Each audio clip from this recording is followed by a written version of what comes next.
Hi, this is Dani, and the channel is You and Me Living Free, and I'm so glad you're here today. I have a really good video on the Royal Gorge.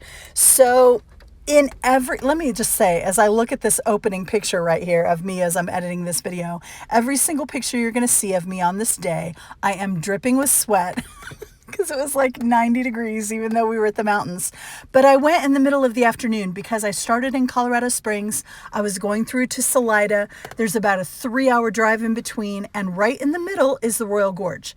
So you drive up, you've got this big, beautiful visitor center, only you can't really do anything inside without paying $32. So before I did that, I walked around outside to see what I could see. You can't even see the bottom of the gorge. There's this fence keeping us out.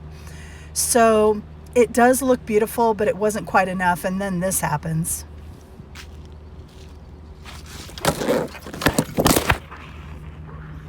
Just know that I'm okay. You can kind of hear me scraping around on the ground, trying to get my balance back, trying to get myself righted and just make sure that I was okay, which I was.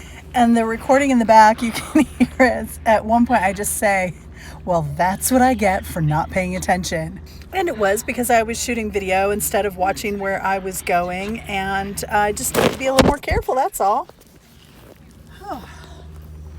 I scraped up my knee and my leg a little bit. My other knee I scraped up one of my elbows, but I was just walking slow for a few minutes and then I was perfectly fine.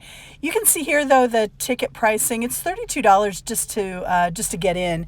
This is also showing us that it is 956 feet off the ground, which is high, especially if you are afraid of heights like I am. Look how gorgeous this is inside though once you pay your money. So this is just walking around inside. They have an eating area, a gift shop. You can view the Royal Gorge Bridge. You can also see in these videos coming up the cable cars that go back and forth across, and there are actually people zip lining back and forth. Not back and forth, but across. If you can even imagine doing that, which I cannot. I mean, maybe in another lifetime, but probably not this one. Just not my thing. So in the earlier shot, it shows that the bridge is about 956 feet off the ground. And so we're talking about tremendous drops here. And if you've been watching me, you know I do have a fear of heights, so that is always in play. Now, none of you will remember this, but it impacted me because I was so scared at the time. But the Sandia Peak tramway that I did in Albuquerque, I have a video. I will put a link in the description because I'm terribly afraid of heights. I was in this cable car and I did not realize we were going to go so high off the ground. We were over 1,000 feet in the air at one point of the tallest support beam for that tramway.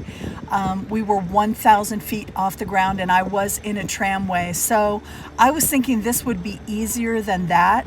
But during that experience, if you've seen the video, you know, I was like ugly crying the whole time. I was so freaked out. And so I was just really hoping that this experience could be enjoyable enough. But what I've been trying to do over time is I try to expose myself to these things that cause me fear so that I can slowly but surely overcome it. Okay, so basically the deal is I paid $32 to get into the Royal Gorge just so I could see if I had the guts to walk across. Now this is really kind of interesting walking across. So at this point I'm giving myself a pep talk and I'm saying, hey Dani, look, when you did the Sandia Park tramway, you were 1,000 feet off the ground like this bridge is, only you were in a little bitty cable car. So you can handle this. And I'm giving myself a pep talk. And I'm just getting started here, looking at the floorboards. You can see over to the left, I'm still right above this ledge. These rocks are right below me, so I'm not on the really deep part where the bottom drops out and we're a bunch of, 1,000 feet off the ground or anything yet. I'm still kind of freaking out. I'm trying to give myself kind of an idea of how this is going to go. So I'm looking down. You can see the river and train tracks down there if you look hard enough.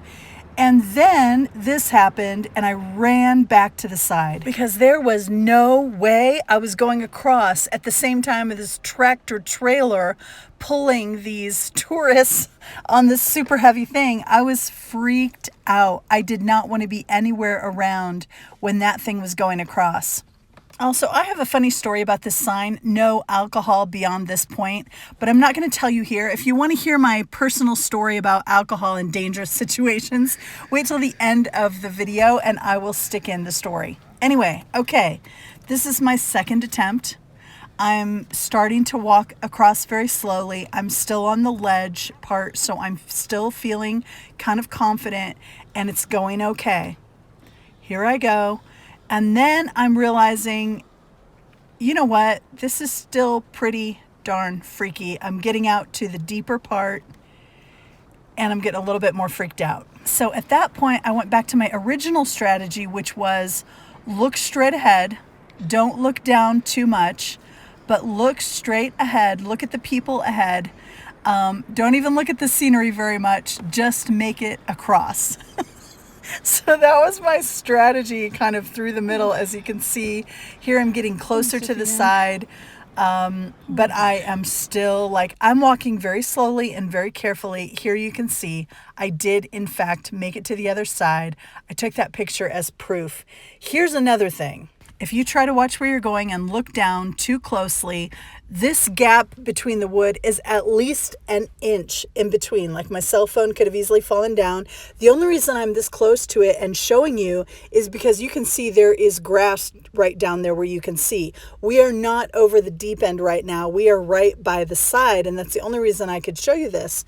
But there are those cracks as you go across, like the whole way. And I'm going to tell you, it is a very unsettling feeling. Now, on the way back, I've made it across. I'm feeling like I might live through this, so I'm getting more daring. Here's me taking a selfie by the side.